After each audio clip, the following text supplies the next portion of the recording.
Assalamualaikum warahmatullahi wabarakatuh. Apa kabar teman-teman semuanya? Mudah-mudahan kita semua sehat selalu dalam lindungan Allah Subhanahu wa taala. Jumpa lagi di Tadabbur Live kita pada hari Sabtu, 17 Januari 2026, yang mana kita akan melanjutkan tentang bongkar mitos Isra Mi'raj. Oke? Nah, karena kemarin tuh banyak yang ngikutin gitu kan. Dan banyak juga yang bertanya-tanya. Kau ini siapa?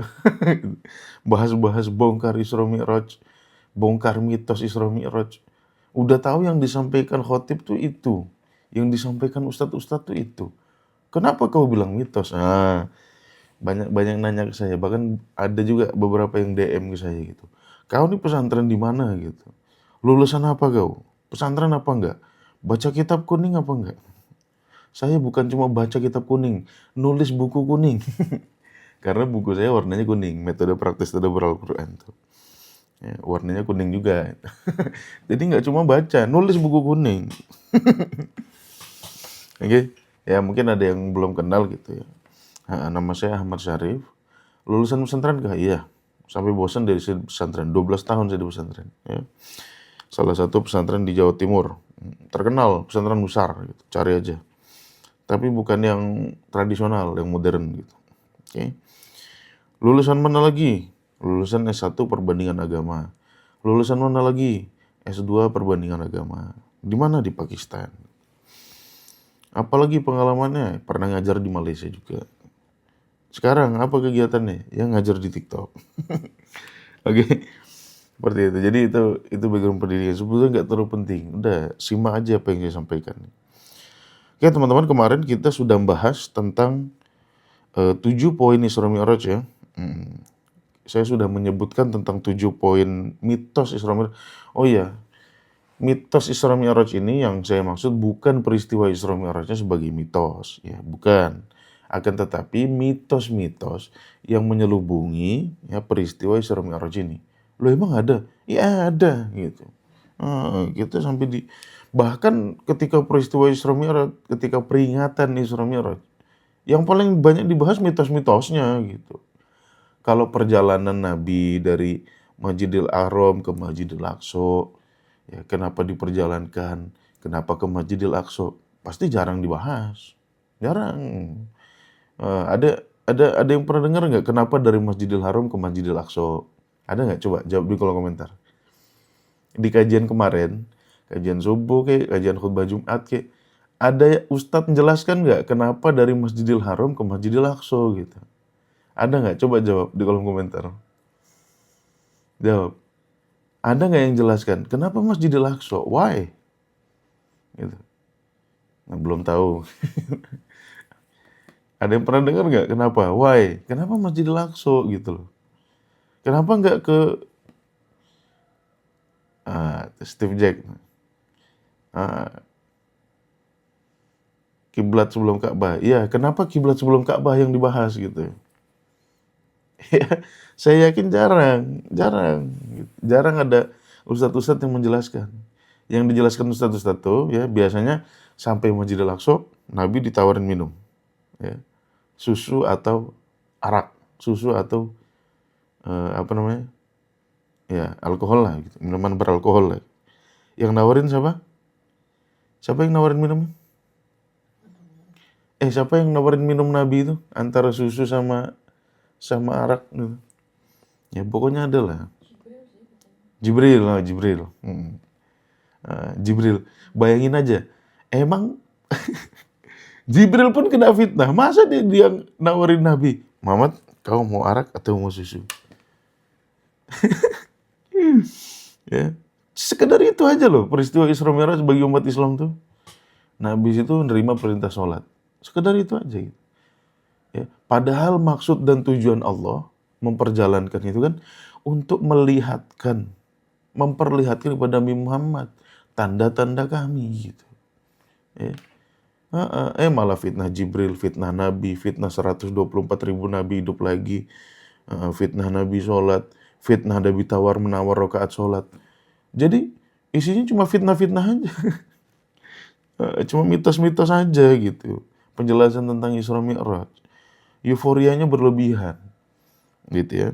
Euforia mitosnya berlebihan. Sedangkan kajian ayatnya jarang sekali dibahas. Jarang sekali.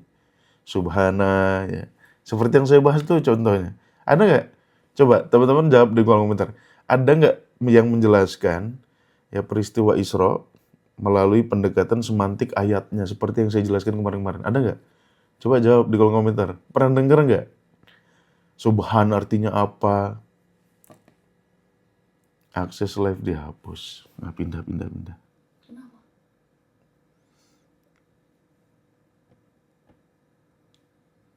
Oh, dihapus permanen.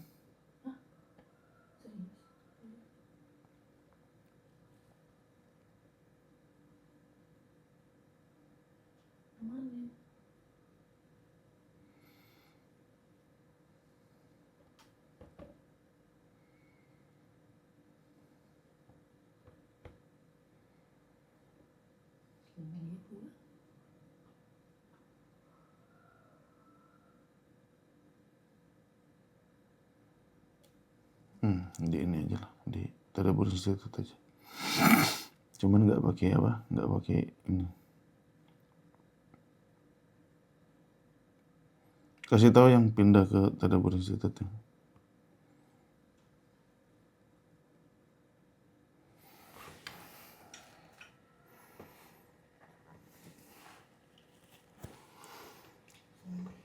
Ya, enaknya punya akun 2 gini. Satu di stop, di yang satunya lagi.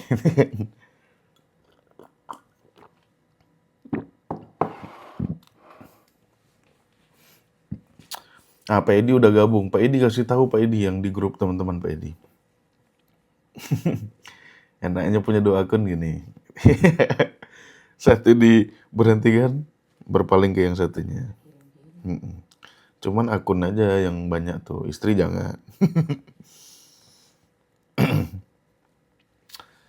Ya sambil nunggu ramai dulu lah, sampai 3 menit lah, 3 menit ya. Nah, teman-teman udah paham langsung pindah ke sini. Tiba-tiba diberhentikan aja tadi. Udah lah, nggak usah pakai banner lah. Ya. Nunggu dulu ya. Nunggu yang lainnya dikondisikan. Tolong bawa Bapak ketua kelas. Nah, suruh pindah ke mana? Ke akun sini. Ada aja. Suruh pindah ke akun Tadabbur Institute.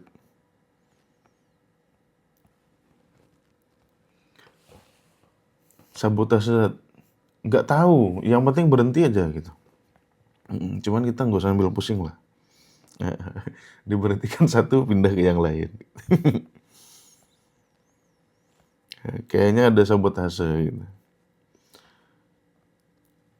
Soalnya baru dikit tadi kan yang nonton tuh baru berapa? Baru 100-200-an. Siap.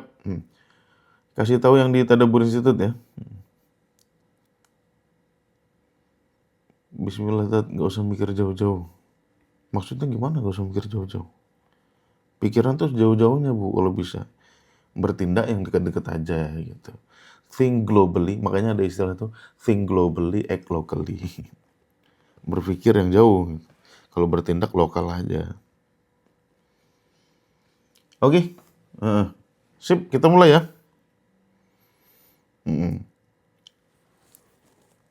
Langsung aja to the point ya. Daripada nanti disikak-sikak lagi itu. Akhirnya materinya nggak nyampe nanti, oke? Oke ya. Kemarin kan mitos-mitos yang sudah kita sebutkan adalah Nabi ketemu nabi-nabi yang lain, 120.000, ya kan? Nabi jadi imam sholat jamaah di Masjidil Aqsa bagi 120.000 nabi itu, ya. Kemudian Nabi jalan-jalan ke surga dan neraka. Yang jelas-jelas surga dan nerakanya belum ada. Ya kan? Nabi melihat Allah langsung. Nah, hari ini yang apa namanya? Yang perlu kita bahas ini, Nabi melihat Allah langsung untuk nerima perintah sholat, gitu ya. Yang kelima, malaikat Jibril nggak bisa ketemu Nabi karena berbeda cahaya. Yang keenam, tawar-menawar rakaat sholat dengan Nabi Musa dari 50 kali jadi 5 kali di langit ketujuh. Habis itu yang ketujuh, Nabi naik buraq, dan kita membayangkan buraq itu layaknya kuda Pegasus. Oke. Nah kemarin 4 diantaranya udah kita bahas kan. 4 diantaranya kita bahas, sekarang kita akan membahas sisanya. Yaitu 3 poin yang akan kita bahas hari ini teman-teman. Yang pertama, Nabi melihat Allah langsung gitu ya untuk menerima perintah sholat. Yang kedua, Jibril nggak bisa ketemu Allah tadi karena masalah cahaya ya. Yang ketiga adalah tawar-menawar rakaat sholat. Nah, saya yakin 3 ini ya permasalahan yang paling sering kita dengar ketika Isra Mi'raj gitu ya. Nah, jelas teman-teman, ketiga perkara ini bukanlah sesuatu yang ya tidak bertentangan sama Al-Quran, bukan. Dia bertentangan sama Al-Quran gitu ya. Apa-apa saja pertentangannya setelah ini kita jelaskan. Apalagi kalau kita ya berpikir logis atau berpikir koheren antar satu ayat dengan ayat lain, jangan saling menegasikan gitu. Nah, ini bermasalah ketiga hal ini. Oke. Pertama, kita mulai dulu dengan Nabi melihat Allah langsung ya ketika Mi'raj untuk nerima perintah sholat. Nah teman-teman kan, kemarin-kemarin kan kita sudah bahas ya. Baik di ayat Isra maupun di ayat Mi'raj. Nggak ada tuh Allah nyebutkan perjalanan ini untuk nerima perintah sholat gitu. Ya. Izin promote mohon di-accept. Gimana tuh Pak? Kayaknya udah saya accept kemarin tuh Pak. Pak Irza kan? Nah iya, udah saya accept kemarin kalau nggak salah tuh. Jadi promotor gitu. Oke. Nah, kembali ke sini. Ya kan? Nah, kita kan selalu diajarkan salat merupakan ibadah yang paling mulia, paling hebat gitu. Paling fantastis. Kalaulah yang di sini belum.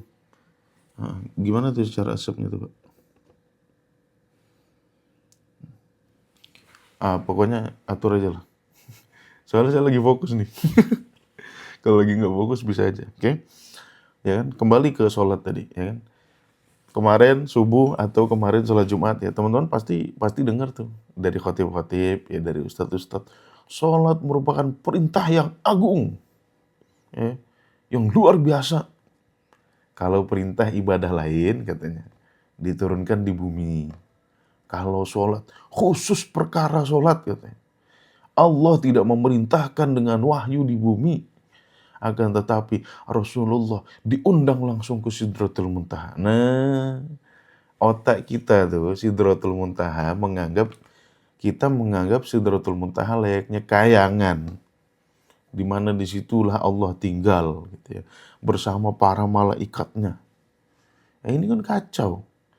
Di Quran kan jelas Sidratul Muntaha ya, itu cuma sebuah destinasi yang dimana destinasi itu menyimpan kehidupan. Makanya Allah mengatakan ada Jannatul Ma'wa gitu ya.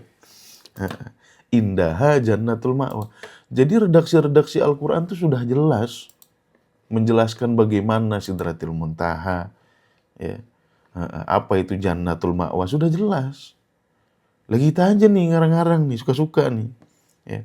Maksud dan tujuan Isra Mi'raj untuk memperlihatkan kepada Nabi Muhammad ayat-ayat kami gitu kan. Jelas sekali gitu. Kenapa kok kita lencengkan ke sana, lencengkan ke sini? Ya, dengan narasi-narasi yang nggak ada di Quran. Ya bahkan bertentangan dengan Al-Quran. Ini kenapa sih kita tuh? Gitu ya. Untuk menerima perintah sholat, Nabi diundang ke Sidratul Muntaha. Ya. Disitulah terjadi pertemuan langsung antara Allah dengan Nabi Muhammad. Nah di sini fatalnya tuh di sini. Ya. Kita tuh kayak nggak ngerti konsep Tuhan sebagaimana yang dideskripsikan Al-Quran itu seperti apa gitu. Kita sudah syirik menyamakan Allah dengan raja yang duduk di singgasana. Ya. Ini menurut saya udah syirik ini. Udah menyekutukan gitu. Padahal di dalam Al-Quran, ya kan? Allah kan gamblang dia menjelaskan bagaimana sih dia itu. Ya. Kita harus paham tuh teman-teman. Makanya sebetulnya gini, umat Islam tuh katanya paling bertauhid, katanya ini. Tapi teologi Qur'ani aja nggak ngerti. Sistem ketuhanan sesuai yang dideskripsikan Al-Quran aja nggak ngerti gitu. Sehingga ketika dikatakan ya Allah bertemu langsung dengan Nabi, langsung percaya gitu. Ya, ini gimana sih umat Islam ini? Kan sudah jelas ya di dalam Al-Quran itu contoh ya. Allah tidak sama dengan sesuatu. Ya kan? Sering dengar loh kita ini. Ayat-ayat kayak gini nih. Laisa kamitslihi syai'. Tidak serupa, tidak sama dengan sesuatu. Syai' itu bahasa sainsnya itu materi. Sesuatu yang menempati masa, sesuatu yang mempunyai masa dan menempati ruang. Nah jadi ketika kita menganggap Nabi bertemu langsung dengan Allah, Allah duduk di kayangan, ya, itu kita sudah menyamakan Allah dengan materi gitu loh. Ya. Padahal di Quran jelas-jelas, dan kita sering dengar ayatnya, ya bahkan untuk ustadz-ustadz ya, nggak mungkin ustadz-ustadz nggak pernah dengar ayat ini gitu loh. Ya. Ditegaskan sama Allah, laisa kamitslihi syai'. Tidak ada yang serupa. Maksudnya tuh, substansinya aja udah beda. Kalau materi menempati ruang dan mempunyai masa, kalau Allah nggak punya gitu. Tidak menempati ruang dan tidak mempunyai masa karena dia bukan materi gitu loh. Nah, teman-teman pahami lah, materi itu segala ya, semua apa yang ada di alam kita ini tersusun dari materi. Namanya materi. Ya, Allah tidak sama dengan materi gitu loh. Premis ayat ini nih jangan dikacau. Ya, hanya untuk membenarkan mitos kita Nabi Muhammad ketemu langsung sama Allah gitu. Ya. Jadi konsep teologi Quran itu dibantainya semua gitu. Ya. Kemudian ya, itu satu ya laisa kamitslihi syai'. Yang kedua ya, namanya materi itu selalu berubah, bertransisi dari satu bentuk ke bentuk yang lain. Oleh sebab itu ya, materi itu halak. Ya, halaka. Kadang-kadang membentuk formasi, kadang-kadang cerai formasinya. Ya. Sedangkan Allah tidak halik gitu loh. Kullu syai'in halikun. Segala sesuatu, semua materi ini ya halikun. Sifatnya transitif. Bukan transitif apa? Ya transitif, bertransisi dari satu bentuk ke bentuk lain. Contoh paling gampang air lah. Ya. Air ini ya, ini kan cair nih karena dia hangat. Ya. Kalau saya masukin freezer 2 jam, 3 jam, 5 jam, beku, berubah. Ya. Bentuknya berubah. Ya. Kalau ini saya masukkan balik ke kompor, ya, ke panci, saya panasin lagi airnya, ya, saya diamin 1 jam, ya, nguap dia. Itu loh perubahan materi itu. Ya. Bukan materi itu musnah artinya hilang sama sekali, nggak bisa. Materi itu nggak bisa lenyap, gitu ya. Tetapi kan di surat Al-Qasas ayat 88 itu selalu diterjemahkan kullu syai'in halikun. Segala sesuatu lenyap. Loh, nggak lenyap, gitu.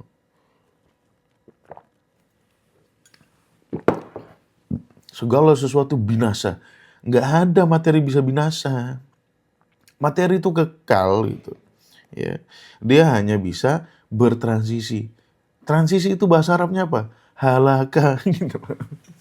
Ya, salah kita memaknai kata halaka itu. Ya. Nah di surat Al-Qasas Allah berfirman apa? Kullu syai'in halikun illa wajhahu.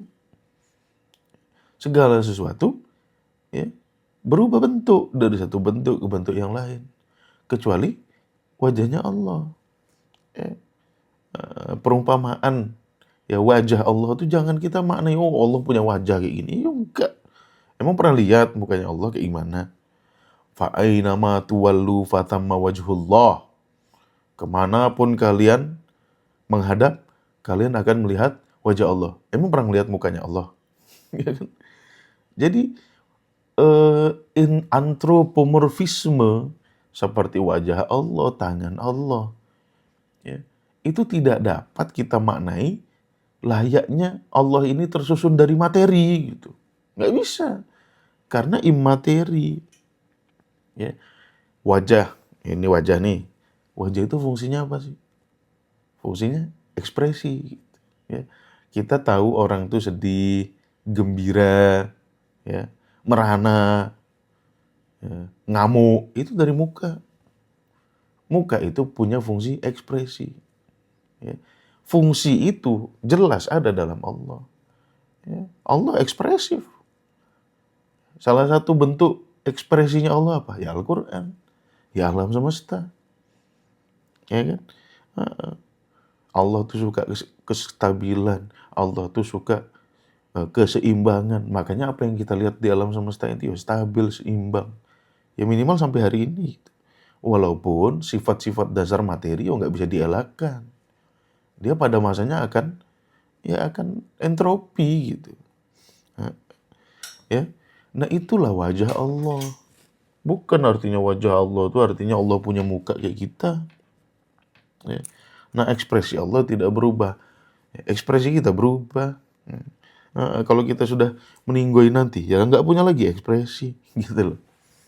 Ya.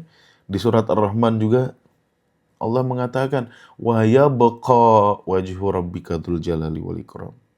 Allah itu bako, nggak berubah sama sekali. Ya kenapa? Ya karena memang bukan salah satu karakter Allah untuk berubah gitu loh. Allah nggak mungkin berubah dari dulu ya. Ya gitu. Kenapa? Karena Allah bukan materi. Kalau materi pasti berubah. Saya umur 30, muka masih seger, masih kenceng. Ya, umur 60, 70, nggak mungkin nggak berubah. Ya, nggak mungkin saya 70, misalkan umur 70, umur 80, mukanya masih kenceng kayak gini. Nggak mungkin. Ya, udah kempot-kempot, kendor-kendor. Ya, itulah perubahan yang terjadi pada materi. Pada Allah yang nggak terjadi. Kenapa? Karena Allah bukan benda. Jadi kita menyamakan Allah dengan materi, itu sama aja syirik. Kita menganggap Allah itu benda, bisa kita lihat, bisa kita dengar, bisa kita cium, bisa kita peluk gitu ya. Lah ini kacaunya kita dalam menyusun konsep teologi Qur'ani. Ayat-ayat yang saya sebutkan tadi itu diabaikan. Ya, yang dipercaya ayat cerita-cerita orang. Ya, nah Allah duduk di arusnya ada di kayangan. Nama kayangannya Sidratul Muntaha. Ya, ketika ingin mewahyukan perintah sholat, gitu, Nabi diundang ke sana. Udah nggak jelas itu. Ya, nggak ada Quran tuh menceritakan kayak gitu. Dan cerita Al-Quran tentang Isra Mi'raj, ya, nggak sinkron dengan cerita itu. Ini loh masalahnya gitu. Ya, kalau nggak ada di Quran tetapi masih sinkron, oke lah. Ini udah nggak ada di Quran, nggak sinkron gitu. Quran ngomong apa, kita narasikan apa gitu. Suka-suka aja gitu. Seperti itu. Ya. Kemudian, ya, jadi kita keliru dalam menentukan teologi Qur'ani. Kenapa? Karena apa yang kita bangun itu tidak berdasarkan apa kata Tuhan. Ya. Yang kita bangun itu berdasarkan mitos-mitos orang terdahulu. Ya, kita islamisasikan mitos itu. Ini loh gawatnya. Ya. Mitos-mitos diislamisasikan. Hanya karena ada orang cerita, ya, mencatut nama Nabi. Itu loh payah nih. Parah betul gitu. Ya hanya karena orang mencatut, ini dari Nabi loh gitu. Kita langsung percaya gitu loh. Ya, qaula Rasulullah, langsung percaya gitu. Ya. Aturan kita tuh sebagai umat Islam. Kan kita punya mushaf Quran. Ya, berabad-abad dipegang sama umat Islam. Dan umat Islam menjaga mushaf itu biar tidak disusupi orang, biar tidak diubah-ubah isinya. Tetapi udah kita jaga baik-baik, nggak kita jadikan alat verifikatif gitu. Alat verifikasi untuk cerita-cerita yang kayak gini nih. Ya. Kemudian di surat Al-An'am ayat 103. Ya. Di surat Al-An'am ayat 103. Allah berkata apa? La tudrikuhul absor. La tudrikuhul absor. Dinegasikan sama Allah. Kita nggak bakal bisa ngelihat Allah gitu. Negasi loh ini. Bukan larangan, bukan. Kalau larangan tuh kafnya domah, kafnya sukun gitu. La tudrikhul absor. Itu larangan. Ya. Nah, teman-teman kan udah belajar di nahwu shorof gitu kan. Nah, tetapi Allah menegasikan. La tudrikuhul absor. Pandangan kita tidak bisa mencapainya. Kenapa? Ya karena bukan materi gitu loh. Hal-hal yang bukan materi itu ada nggak sih yang kita buat-buat sendiri? Ada banyak. Contohnya apa? Indonesia. Hari Minggu contohnya. Emang ada yang pernah lihat hari Minggu? Ada bentuknya hari Minggu? Nggak ada. Nggak ada bentuknya hari Minggu itu. Kita cuma tahu hari itu hari Minggu dari tanda-tandanya. Apa tandanya? Di kalender ya, nomornya warna merah. Ya kan? Apalagi tanda-tandanya. Oh, orang-orang nggak pergi masuk kantor, nggak pergi kerja. Anak-anak nggak pergi sekolah. Emak-emak bikin senam RT, senam RW. Ya. Pemerintah kota kabupaten bikin Car Free Day. Itu tanda-tanda hari Minggu. Ya. Tetapi bendanya hari Minggu ada nggak? Pernah lihat bendanya hari Minggu? Ya nggak ada. Indonesia, pernah lihat? Ya. Ada bendanya Indonesia. Oh ada, itu merah putih. Itu lambang Indonesia. Bukan Indonesianya gitu loh. Ya, makanya ada undang-undang bendera dan bahasa sebagai lambang negara gitu. Oh itu bahasa Indonesia. Bahasa itu lambang negara, bukan negara itu sendiri. Ya. Yang namanya negara itu abstrak, nggak punya benda fisik. Ya. Maka ketika kita, ya, orang-orang terdahulu, bukan kita lah ya, orang-orang terdahulu mengatakan Tuhan punya anak, ya nggak mungkin. Masa entitas abstrak punya anak gitu loh. Itu sama saja seperti kalau saya bilang, Indonesia punya anak loh. Ya nggak mungkin, masa Indonesia punya anak gitu loh. Yang benar-benar aja. Ya. Nah karena Allah itu entitas abstrak, bukan materi, nggak bisa dilihat kecuali melalui tanda-tanda. Ya. Maka Allah juga mengatakan, la tudrikuhul absor. Ya. Allah itu tidak dapat dijangkau dengan mata kita. Termasuk mata Nabi gitu loh. Kenapa? Ya karena perbedaan substansi tadi. Ya. Makanya Allah mengatakan gak bisa. Ya, Nabi Musa sampai ngotot mau minta ketemu sama Allah. Apa jawaban Allah? Lan taroni kata Allah. Kamu gak bakal. Ya. Kalau di surat Al-An'am ini ya dinegasikan saja. Kalau sama Nabi Musa, lan. Artinya apa? Sampai kapan-kapan pun gitu. Sampai akhirat kek. Ya, sampai kita tidur siang di surga kek. Gak bakal bisa ngelihat Allah gitu. Kenapa? Ya karena memang bukan materi, gak bisa dilihat. Ya, seperti itu. Oleh sebab itu, ya kan?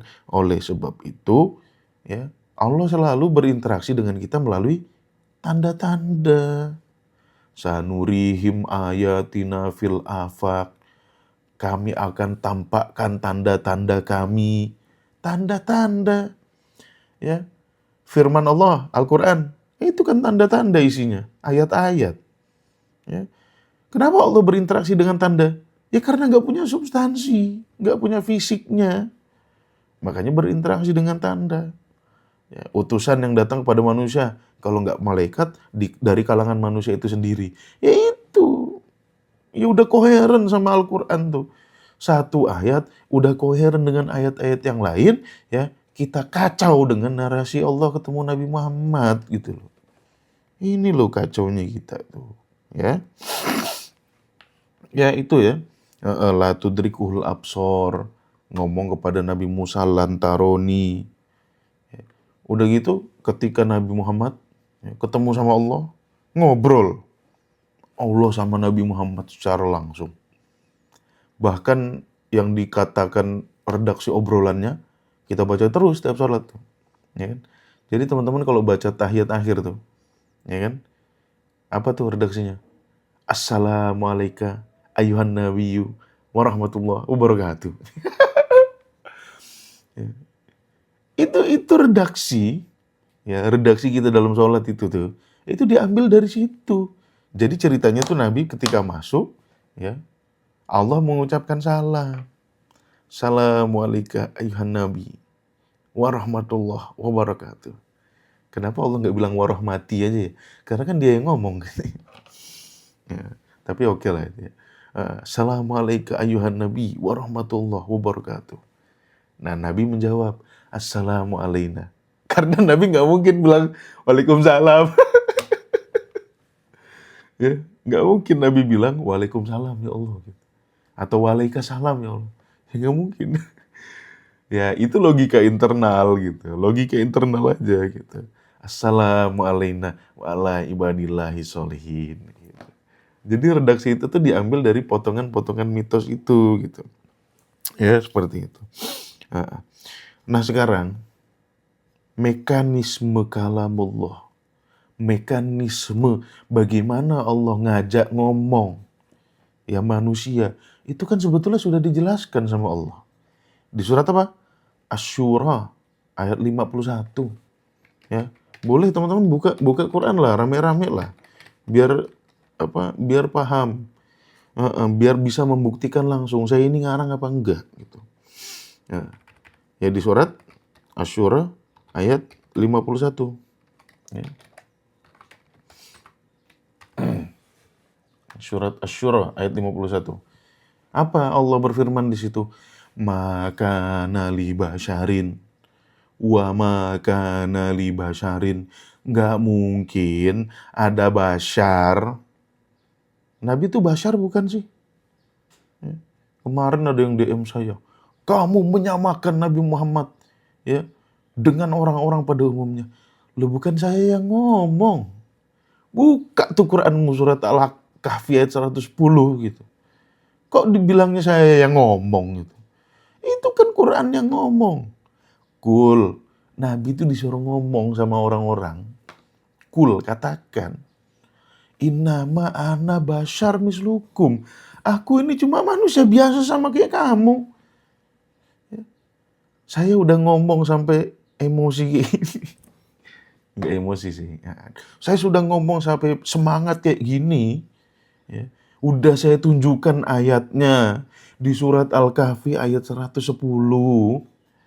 Orang tuh masih bisa ngomong, saya yang ngomong gitu loh. Jadi the logic is dead. Gimana logikanya itu? Kan saya cuma ngasih ayat ini loh. Al-Kahfi 110.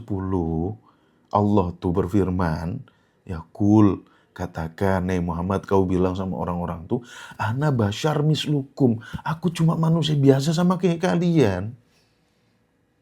Ya.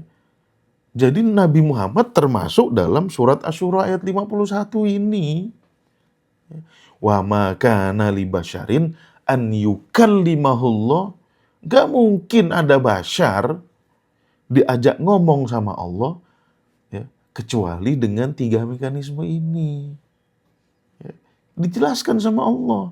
Apa mekanismenya? Yang pertama wahyu, pemberian informasi secara rahasia melalui abstraksi langsung masuk ke sini. Informasinya langsung terbesit di sini. Itu mekanisme yang pertama. Wahyun. Ya. Au min waroi hijabin. Seperti yang berlaku pada Nabi Musa. Ya. Yang didengar Nabi Musa itu bukan suara Allah. Karena Allah nggak mungkin mengeluarkan suara. Ya. Tetapi adalah ayat-ayat, tanda-tanda. Ya, fenomena alam. Ya. Emang bisa? Lo apa sulitnya? Orang bapak-bapak yang jualan botol tuh, tahu nggak? Botol yang dibuka tutup tuh, bisa mengeluarkan Assalamualaikum gitu kan. Waalaikumsalam. Ya, bapak-bapak penjual botol aja bisa, apalagi Allah the Almighty gitu. Ya, apa sulitnya kayak gitu? Ya, ini min wara'i hijab. Yang ketiga, mekanismenya apa? Au yursila rasulan. Diutus utusan. Siapa? Ya biasanya Jibril. Jibril itu biasanya. Ya makanya dikatakan Jibril itu tugasnya menyampaikan wahyu. Diutus malaikat Jibril. Dan biasanya Jibril itu datang di permulaan-permulaan wahyu. Agar apa? Agar Nabi itu yakin. Itu loh. Nabi itu harus menerima data yang betul-betul dari luar dirinya. Untuk memastikan informasi yang dia terimanya itu valid. Kalau wahyu pertama langsung masuk ke sini, ya Nabi nanti pusing gitu. Tadi itu dari pikiran aku atau bukan ya gitu. Pusing dia nanti membedakan. Makanya setiap wahyu-wahyu pertama, ya kan Jibril nggak hanya datang kepada Nabi Muhammad. Kalau kita lihat ya datang juga kepada Nabi Ibrahim, datang juga kepada Maryam, gitu. Datang juga malaikat-malaikat kepada Nabi Lut. Ya. Jadi malaikat-malaikat itu nggak hanya datang kepada Nabi Muhammad, sebelum Nabi Muhammad pun datang. Dan khususnya pada periode-periode awal kenabian.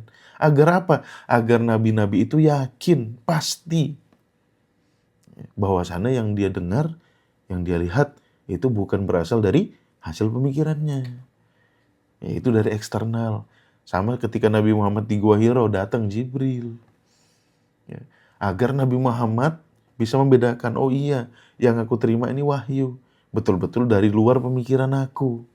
Karena ada orang datang, ada sosok datang. Gitu. Nah ini mekanisme kalamullah. Gak ada Allah ngomong langsung tuh gak ada. Gitu loh. Ya. Kata Quran, bukan kata saya. Saya tuh selalu dituduh, kamu ngomong kayak gini. Enggak loh, saya cuma nunjuk Quran.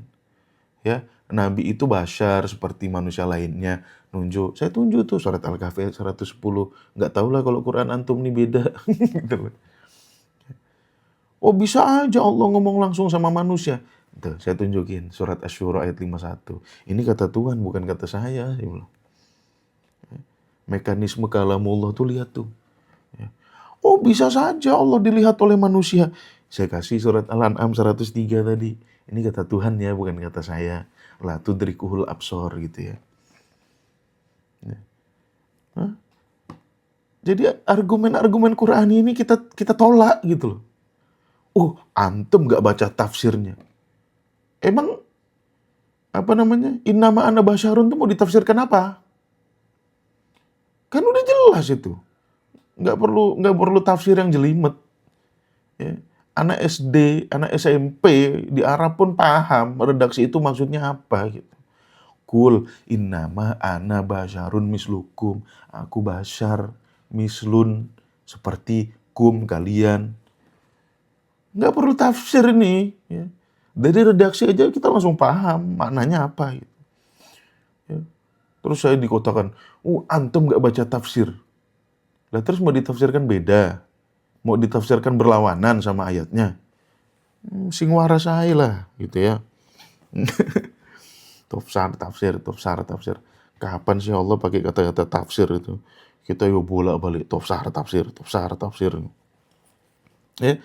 Nah jadi itu. Jadi mungkin nggak Allah melihat Nabi Muhammad melihat langsung Allah? Kagak bakal. Makanya peristiwa Isra Mi'raj yang dilihatkan kepada Nabi apa? Ayat, tanda-tanda. Bukan Allahnya. Gitu loh. Ya. Jadi Quran tuh enak gitu. Satu ayat tidak mungkin membantah ayat lain. Ya. Asalkan kita tuh mau mengeksplorasi Al-Quran gitu. Kita tuh kan kadang-kadang nggak mau. Ya. Al-Quran hanya kita anggap sebagai mantra-mantra. Dibaca ya. Pagi 1 lembar. Siang 1 lembar. Malam 1 lembar. Habis dibaca dicium-cium. Ya. Habis dicium-cium taruh di kepala. Habis taruh di kepala, taruh di bantal. Ya. Nggak cukup sampai situ. Ayat Quran nanti ditulis ya, jadikan lukisan. Gitu. Pajang di rumah. Ini biar apa? Biar berkah. Itu loh. Sebatas itu aja tuh perlakuan umat Islam terhadap ayat Al-Quran. Ya. Nah, jadi pahami betul-betul ya, apa yang saya sampaikan ini argumentasinya Qur'ani, nggak ngarang-ngarang. Dan apa yang saya sampaikan ayat per ayat tadi tidak ada yang membantah ayat lain. Ya, karena memang nggak mungkin gitu. Quran itu menyimpan kontradiksi itu nggak mungkin. Oke, itu yang pertama. Baru yang pertama udah jam 5.50 nih, nggak apa-apa kan, hari ini banyak yang libur kan. Karena ini hari Harpitnas, hari kejepit nasional. Oke, yang kedua yang akan kita bahas hari ini adalah Jibril nggak bisa ketemu Allah. Coba, kalau ngarang mitosnya yang benar gitu. Ya, Jibril nggak bisa ketemu Allah. Kenapa? Kenapa Jibril nggak bisa ketemu Allah gitu? Karena Jibril tidak diciptakan dari cahayanya Allah. Nah kan pertanyaannya nyisa gitu loh. Kita kan selama ini membangun narasi alam semesta ini lahir dari Allah. Terus kalau Jibril bukan dari Allah, dari siapa gitu loh? Ini yang saya bilang mitos tuh setengah-setengah gitu loh. Nyusun mitos tuh nggak tuntas. Kita kan premisnya apapun yang ada di alam semesta itu lahirnya dari Allah. Lah terus di dalam cerita Isra Mi'raj tiba-tiba ada cerita Jibril nggak bisa ketemu langsung sama Allah. Kenapa? Karena aku tidak diciptakan dari cahaya Allah. Terus dari cahaya mana? Ada Tuhan lain apa? Bikin mitos tuh setengah-setengah gitu. Kalau bikin mitos yang tuntas gitu loh. Ya kan? Terus Nabi nanya, loh terus aku gimana? Apakah aku bisa ketemu sama Allah? Kau Nabi Muhammad tercipta dari cahaya Allah. Ya kan? Oke lah gitu, Nabi Muhammad tercipta dari cahaya. Terus Jibril tuh dari cahaya mana gitu loh. Kalau semuanya berasal dari Allah, ya harusnya Jibril dari Allah juga gitu loh. Gimana sih? Bikin mitos nggak tuntas. Ya, tolong itu yang bikin buku-buku mitosnya itu dituntaskan mitos ini. Jangan bikin kontradiktif gitu. Ya,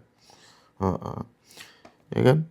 Nah ini tuh kadang-kadang sebetulnya tuh cerita ini untuk mengafirmasi cerita Nur Muhammad. Ya, konsep Nur Muhammad, konsep tasawuf. Salah satu konsep tasawuf ada yang mengatakan bahwasannya Nabi pertama kali menciptakan Nur Muhammad. Nah, kemudian Nur Muhammad ini termanifestasi dalam sosok Nabi Muhammad. Emang kacau balau gitu. Ya, jangan dicari benarnya di mana. Nggak ada benar-benarnya. Jadi Nabi Muhammad tuh tercipta dari cahaya. Iya, versi dia gitu. Kalau versi Quran, ya Nabi apa? Spesiesnya apa Nabi? Ya Bashar gitu. Bashar dari apa? Dari tin. Udah jelas. Surat Shad ayat 71. Idh qala rabbuka lil malaikati inni khaliqun basharon min tin. Bashar ya dari tin, bukan dari cahaya. Gimana sih? Nah kan kita lebay kadang-kadang. Ya. Kemarin-kemarin kan kita udah sering bahas lebaynya umat Islam terhadap Nabi Muhammad. Ya. Allah saja menganalogikan dirinya nurun ala nur. Ya. Kita nggak mau. Nabi Muhammad harus lebih hebat dari Allah. Ya, dibuatlah diksi anta syamsun, anta badrun, anta nurun, fauqa nurin. Lebih gila lagi gitu. Fauqa tuh di atas jauh. Kalau Allah hanya menganalogikan dirinya nurun ala nur di surat An-Nur ayat 35, ya. Kalau umat Islam lebay, Nabi Muhammad dibilang nurun fauqa nurin gitu. Gak boleh kalah Nabi Muhammad sama Allah. Ya. Bahkan tulisan, coba jawab di kolom komentar, bohong dosa ya. Teman-teman sering ngelihat tulisan Allah ya disandingkan dengan tulisan Nabi Muhammad. Sering lihat nggak?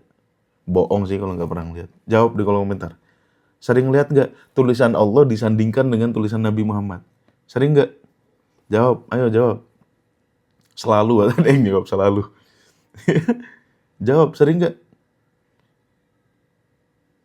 Ya kan? Karena umat Islam nggak mau. Ya di masjid-masjid, di kantor-kantor, di masjid bayangin. Ya. Di masjid bayangin. Ya. Kita nyamakan. Posisinya tuh kadang-kadang sejajar tuh. Di misalnya kita masuk masjid di tengah nih, ya, lurusan kita mimbar. Di kanan mimbar tulisan Allah besar, di kiri mimbar tulisan Muhammad. Bener ya? Sering lihat kita kayak gini ya. Disamain loh, bayangin. Ya. Nah inilah, ini tuh umat Islam tuh, kenapa sih kalian tuh? Muhammad tuh cuma manusia biasa, cuman dikasih wahyu, gitu doang. Ya. Dibilang dari cahaya lah, ya, dibuat diksi-diksi nurun fauqa nurin lah. Ya. Quran jelas-jelas mengatakan di surat Al-Kahfi ayat 110. Ini sampai jontor nih saya ngulangin Al-Kahfi 110 nih. Kul innama ana betul nggak ya? Ini jangan-jangan udah saya ngotot-ngotot, salah lagi. Basyarun mislukum. Ya. Nah benar, surat Al-Kahfi ayat 110. Ya. Quran udah bilang, innama ana basyarun mislukum. Ya. Umat Islam ngarang, bikin qasidah. Muhammadun basyarun wa laysa kal basyari. Udah ngarang tentang Quran, ya kan? Quran bilang Muhammad basyar seperti kalian. Kita ngarang Muhammad basyarun laisa kal basyari. Muhammad adalah basyar yang tidak seperti basyar. Ngarangnya tuh berlebihan gitu. Allah nurun ala nurin, Nabi Muhammad nurun fauqa nurin. Tobat umat Islam tobat. Nabi Muhammad mulia, tapi kita tidak bisa sandingkan sama Allah gitu loh. Siapa yang lebih tinggi? Ya jelas Allah. Ya. Bahkan banyak diksi-diksi bertebaran menarasikan mitos Nabi Muhammad. Kalau bukan karena Muhammad, tidak aku ciptakan alam semesta. Yo, ngarang. Ya. Itu konsep tasawuf Nur Muhammad tuh. Memang tasawuf itu ya kerjanya kayak gitu-gitu itu. Banyak ngarangnya. Ya. Jadi tolong ya, yang mengatakan Jibril nggak bisa ketemu Allah karena beda frekuensi cahaya, Jibril tidak diciptakan dari cahaya Allah, terus dari cahaya apa? Bikin mitos jangan tanggung, gitu. Diselesaikan. Karena kan premismu, alam semesta ini lahirnya dari Allah. Kalau Jibril bukan dari Allah, ya dari siapa gitu? Ya, coba nanti kasih tahu ustadz-ustadz yang mendakwakan itu. Mitosnya selesaiin dulu, jangan ngambang gitu ya. Oke. Nah, kemudian yang terakhir, tawar-menawar rokaat sholat. Tawar-menawar rokaat sholat. Ya. Ini saya tuh terganggu dengan istilah-istilah misionaris. Diblokirin aja yang bilang-bilang misionaris. Hah? Belum co-host yang ini. Oh, belum ya? Nanti aku jadiin co-host lah. Oke? Enggak, saya bukan misionaris. Wallahi. Ya. Nah, terakhir ini paling heboh nih. Tawar-menawar rokaat sholat. Ya. Dari 50 kali menjadi 5 kali. Ya. Ini memang kacau sih. Ya. Siapa aktor di balik tawar-menawar ini? Nabi Musa. Ya. Nah, di langit keberapa Nabi Musa tawar-menawar? Di langit ke-7 atau langit ke-6. Beda versi lah, banyak versi lah. Ya. Nah, sebetulnya gini teman-teman ya.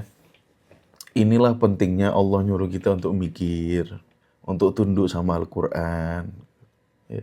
Quran tuh diturunkan biar kita tuh mau mikir. Kemudian setelah diturunkan, tunduklah sama Al-Quran. Itu kan perintah Allah gitu. Di surat Al-Hajj ayat 54. Ya. Ini tuh saya setiap ngomong atas nama Tuhan nih, ya, selalu rujukannya ke ayat. Buka ayat ini, buka ayat itu, buka ayat ini, buka ayat itu.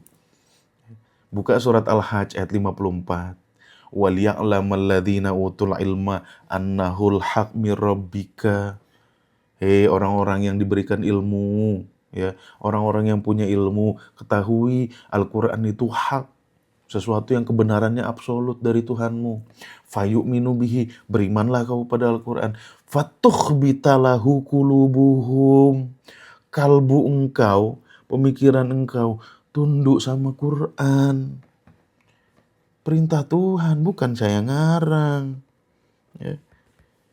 Jadi kita suruh tunduk sama Al-Quran. Oke? Nah disinilah pentingnya fase Mekah 13 tahun. Kita disuruh mikir. Nggak disuruh sholat dulu. Ya. Kalau memang sholat itu sebegitu agungnya, ya, wahyu pertama pasti sholat. Ya. Kalau sholat sebegitu agungnya, wahyu pertama pasti sholat. Tapi wahyu pertama apa? Coba jawab di kolom komentar. Wahyu pertama tuh apa? Perintah apa? Coba jawab di kolom komentar. Wahyu pertama itu perintahnya apa? Iqra. Bukan sholat gitu. Iqra. Baca. Baca fenomena alam ini. Ya. Baca itu kaitannya sama mikir, bukan sama sholat. Ya. Inilah pentingnya fase Mekah 13 tahun. Allah nyuruh kita mikir gitu. Belum nyuruh kita sholat, belum nyuruh kita haji, belum nyuruh kita macem-macem. Suruh kita mikir dulu, Iqra dulu. Ya. Bahkan saya tuh terperangah dengan Rocky Gerung. Ya ketika di pesantren saya dulu tuh, di atas mimbar dia ngomong, wahyu pertama yang diturun kepada Nabi Muhammad adalah Iqra, Iqra, Iqra. Pikir, pikir, pikir. Saya bilang, ini ateis jauh lebih islami daripada orang Islam itu sendiri. Ya. Ya. Rocky Gerung. Ya. Yang jelas-jelas ateis gitu. Bisa loh dia mengerti firman Allah. Ini yang Islam-Islam malah gak ngerti-ngerti. Gitu. Allah suruh kita mikir gitu. Malah gak mau mikir. Gini loh teman-teman ya. Semua pembebanan ya dalam bentuk ritual-ritual itu ya, atau yang bahasa Quran yang itu disebut dengan taklif ya, kallafa yukallifu, setiap pembebanan dalam bentuk ritual-ritual itu prinsipnya adalah yuridullah bikumul yusra wala yuridu bikumul usr. Itu prinsip dasarnya. Ya, contohnya di surat Al-Baqarah ayat 185 tadi. Perintah berpuasa. Ya ayyuhalladzina amanu kutiba alaikumusiyam kama kutiba alal ladzina min qablikum la'allakum tattaqun. Ya, bla bla bla bla bla bla bla. Kemudian di 185-nya yuridullahu bikumul yusra wala yuridu bikumul usra. Allah tuh pengen yang mudah bagi kalian. Nah sekarang bayangin aja kalau Allah nyuruh 50 kali sholat dalam sehari. Artinya kan kalau 24 jam ya, itu kita sholat sejam 2 kali men. Sejam 2 kali itu masjid itu azan tuh. Belum lagi waktu-waktu tengah malam. Apa nggak diprotes sama non-muslim? Ya. Bayangin aja.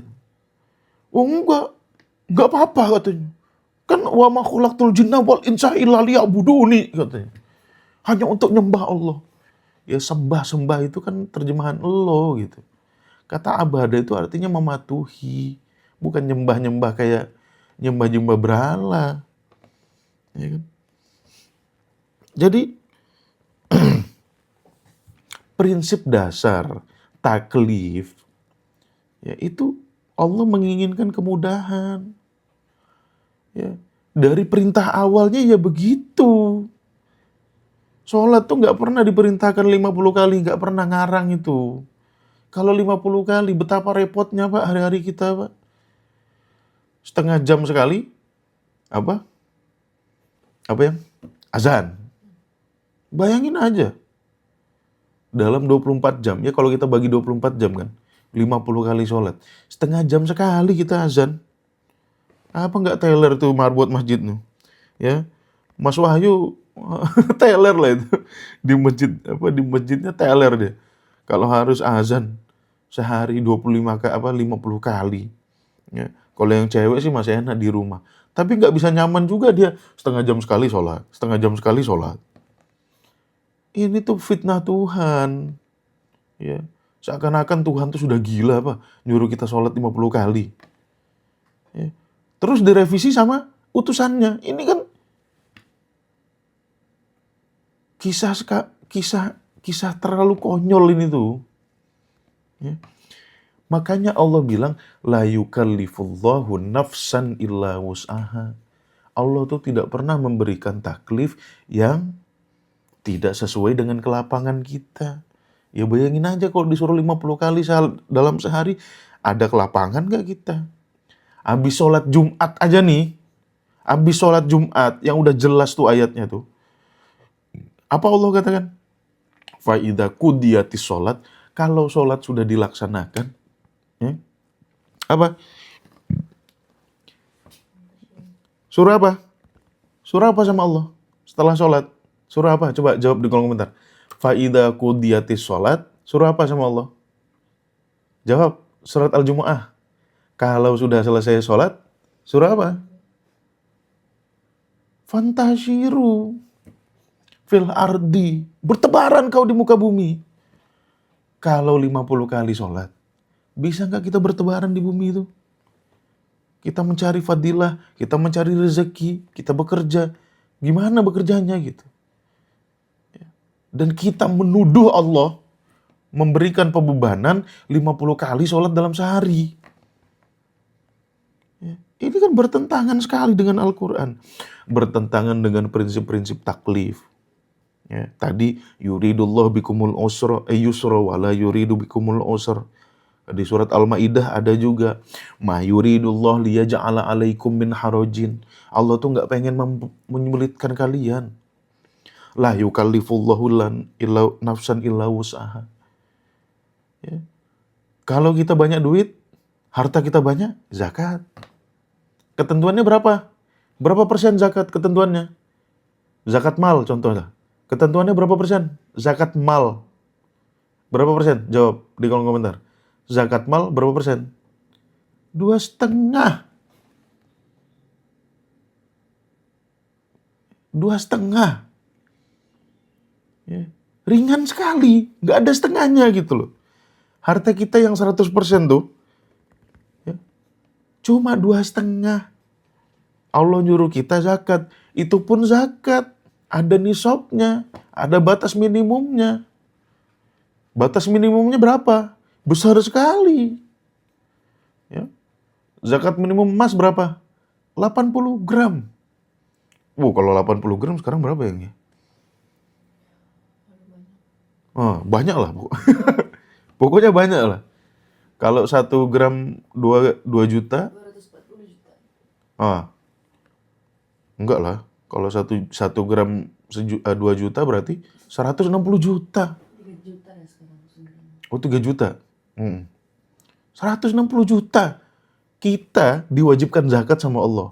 Kalau punya emas 160 juta. Apa nggak sugih kui? Gitu loh. Nah itu. Jadi prinsip taklif itu sangat mudah. Nggak ada Allah nyuruh sulit-sulit. Paling sulit perang. Tapi Allah ceritakan ada hikmah di balik itu. Gitu. Memang kau ya pada akhirnya nanti mungkin kau akan terluka, kau akan sakit, bahkan kau akan meninggoy. Tetapi ada maslahat yang layak dengan nilai itu. Nah inilah yukallifullahu nafsan illa wus'aha. Yuridullahu bikumul yusra wa la yuridu bikumul usra. Ma yuridullahu liyaj'ala 'alaikum min harajin. Nggak ada. Ya, zakat. Kalau nggak cukup zakat, infak aja. Infak berapa? Nggak ditentukan. Terserah nominalnya. Ya. Kalau nggak sanggup juga untuk infak, ya udah jadi mustahik. Nerima infaknya. Dimudahkan sama Allah. Ya, tapi kadang-kadang Ustadz bawa ayat ini di konteks lain. La yukallifullahu nafsan illa wus'aha. Allah tidak mungkin menguji manusia di luar. Loh, orang pembebanan syariat kok dibawa-bawa ke konteks ujian hidup itu gimana, Pak? Salah alamat konteksnya. Sehingga orang-orang sesat, gitu kan. Kata Ustadz, kita nggak mungkin, ya kan? Tidak ada manusia yang diuji dengan di luar batas kemampuannya. Orang-orang di Jepang banyak yang bunuh diri itu gara-gara nggak sanggup. Ya. Orang-orang di Afrika banyak yang meninggoy gara-gara kelaparan. Orang-orang di Palestina gimana? Udah nggak sanggup lagi dia ngadepin Israel tuh. Ya. Istighfar udah nangis berdarah-darah, udah berbusa mulutnya istighfar. Nah ini kenapa? Karena ustadz-ustadz itu loh. Ya, maunya ngomong, nggak mau mikir gitu. Oknum nggak semua. Gitu ya. Ya, coba dipikir lagi. Allah ngomong tuh dipikir lagi gitu ya. La yukallifullahu nafsan illa wus'aha. Ya, ini bukan ujian hidup. Ini pembebanan. Sholat 5 waktu, zakat 2,5%, infak terserah pakai nominal yang engkau sukarela berapa. Ya kan? Sholat 5 waktu. Kalau kau berjalan, dalam perjalanan boleh dijadikan 3 waktu. Kumpulkanlah zuhur dengan asar, kumpulkanlah maghrib dengan isya. Kalau masih kurang singkat juga dikumpulkan, kosorlah sholat itu. Ya. Zuhur tadinya 4 jadi 2, asar tadinya 4 jadi 2. La junaha alaikum antaqsuru minas sholat. Sebaik itu Allah itu dalam menetapkan taklif ini. Kemudian ketika peristiwa Isra Mi'raj difitnah sama umat Islam itu sendiri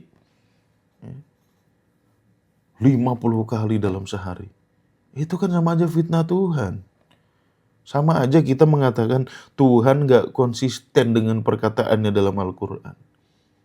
Katanya di Quran la yukallifullahu nafsan illa wus'aha. Ya, ini disuruh sholat 50 kali dalam sehari. Gimana sih? Udah gitu tawar-menawar. Itu kan betul-betul melecehkan Tuhan itu. Mohon maaf ya. Ya kan? Tuhan diralat sama utusannya, Nabi Musa. Gimana ceritanya gitu loh.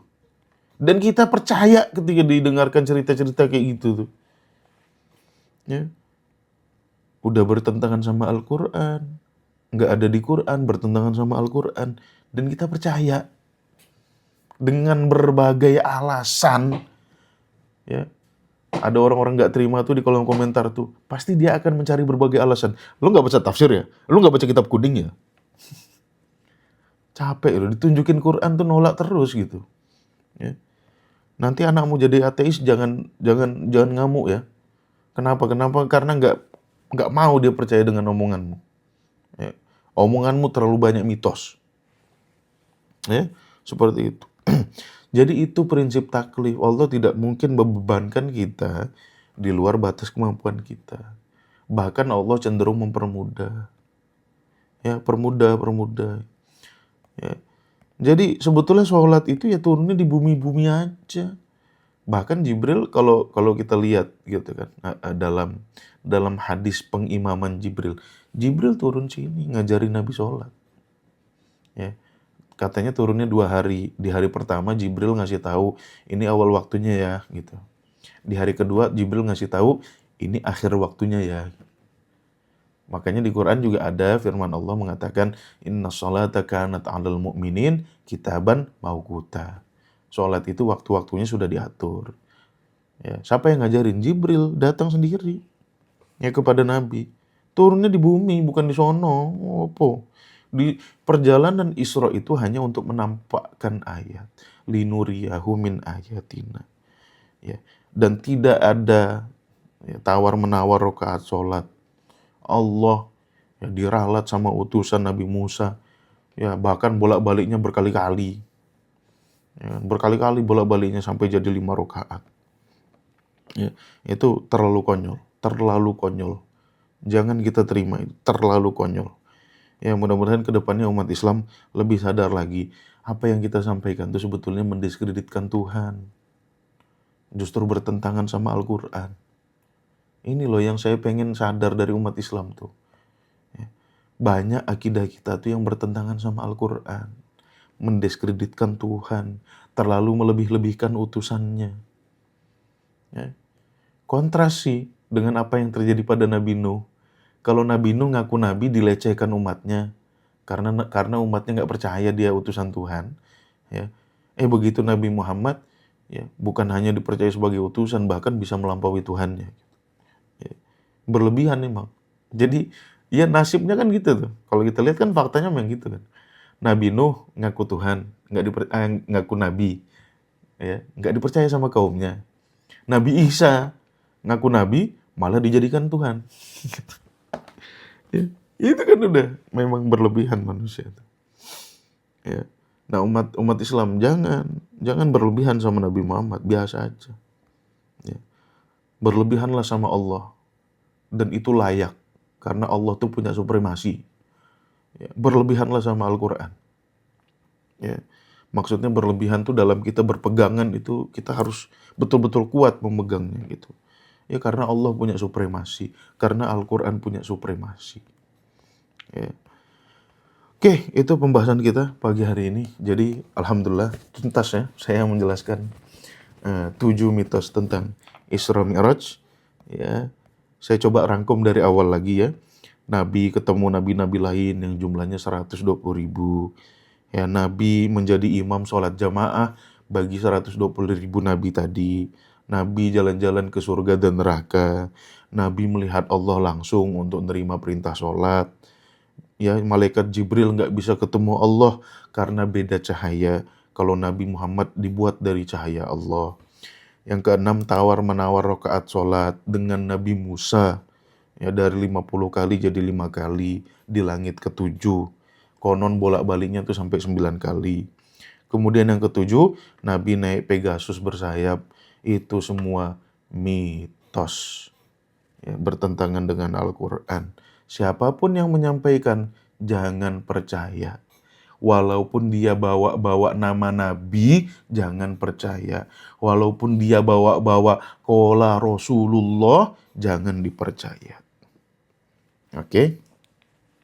Itu dulu teman-teman. Saya nggak tahu tuh, tadi itu di akun saya itu penghapusan akses live selamanya atau sementara aja. Kalau penghapusan akses live selamanya ya udah, saya bikin konten di situ, live-nya di sini. Jadi ini teman-teman, ini di-follow dulu nih. Ini akun Akun alternatif saya. Jadi kalau di sana saya di-ban, pindah ke sini. Oke. Itu aja teman-teman. Jumpa lagi nanti hari Senin. Hari Senin dengan ya kelas kita biasa ya. Di Tadabbur Institute ini ada program kelas yang rutin teman-teman. Senin kita belajar Nahwu, Selasa kita belajar Shorof, hari Rabu kita belajar semantik. Jam berapa? Jam 19.30.